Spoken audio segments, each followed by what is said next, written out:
Bonjour les technologues. Aujourd'hui, on va parler d'une notion très importante, les algorithmes.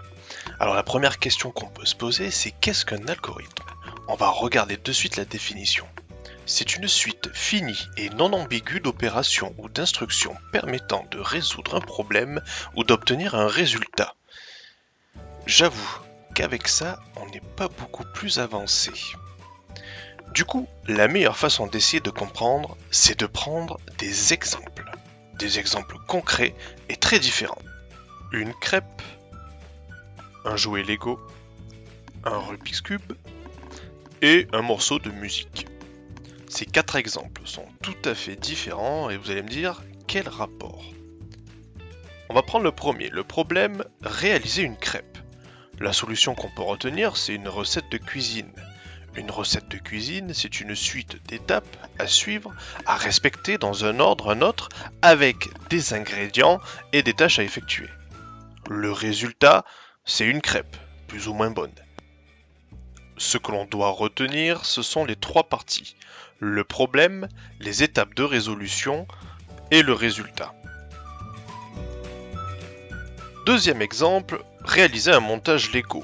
Alors pour ça, on peut utiliser, comme dans la plupart des cas, une notice de montage dans laquelle on va retrouver les différentes étapes à suivre, les pièces à placer les unes après les autres. Alors ça marche pour les Lego, mais ça marche aussi pour les meubles par exemple.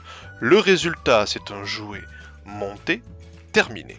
Et on retrouve nos 3 parties, problème, étape de résolution et résultat. Troisième exemple, résoudre un Rubik's Cube. Ici, la solution, c'est une suite de différents mouvements à réaliser pour pouvoir arriver à avoir les 6 faces de la même couleur. Donc le résultat, c'est un Rubik's Cube terminé et on a toujours les 3 mêmes parties, le problème, les étapes de résolution et le résultat. Vous constatez par conséquent que dans tous ces exemples, on retrouve les 3 mêmes étapes. On peut donc faire le parallèle avec un orchestre qui doit suivre une partition pour jouer une musique, c'est-à-dire une succession de notes à jouer pour avoir une mélodie. Pour une opération mathématique comme une division, on peut choisir des modèles mathématiques et des systèmes qui nous permettent de résoudre cette opération facilement. Du coup, on arrive à la définition d'algorithme. On peut considérer qu'un algorithme, c'est une suite d'étapes à suivre pour résoudre un problème et obtenir un résultat.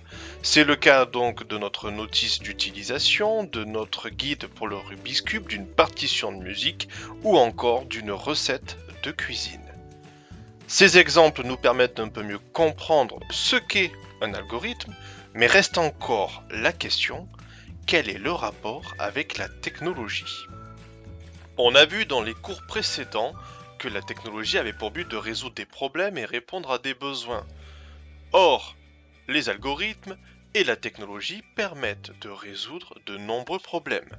Les domaines d'application sont la sécurité, le confort, la santé, la performance et les loisirs. Prenons quelques exemples. Comme on l'a vu dans l'intercalaire précédent, un poste informatique utilise des composants et fait des calculs. On peut considérer qu'à l'intérieur, on va retrouver plusieurs algorithmes. Si on prend le cas des voitures, les voitures sont composées de systèmes de sécurité, de capteurs, pour les essuie-glaces, pour les obstacles, et donc on a des algorithmes. Dans le cas de la médecine et des technologies de pointe, on va retrouver ça aussi dans le cas par exemple d'objets du confort comme l'aspirateur automatique qui doit détecter des obstacles et qui doit fonctionner tout seul. On dit qu'il est autonome. Si on prend le cas de petits robots qui peuvent être des jouets ou des robots plus perfectionnés, ces appareils-là sont composés d'algorithmes qui leur permettent d'interagir. C'est aussi le cas dans les jeux vidéo, quels qu'ils soient.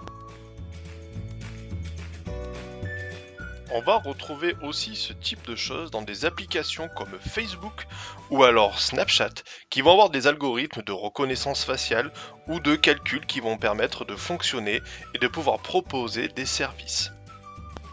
On constate que les algorithmes sont omniprésents dans notre société. On va retenir cette définition que je répète ici.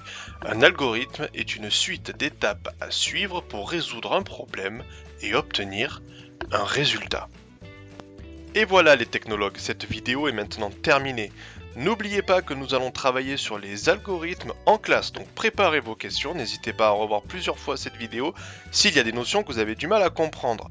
La prochaine vidéo portera sur les organigrammes, une manière de représenter les algorithmes. N'oubliez pas d'aller sur le blog de technologie où vous retrouverez tous les cours que l'on fait en classe. Il y a aussi un compte Twitter sur lequel vous pouvez accéder à des photos, du contenu, des maquettes qu'on travaille en classe. Je vous remercie pour votre écoute. N'oubliez pas de rester curieux des technologies qui vous entourent.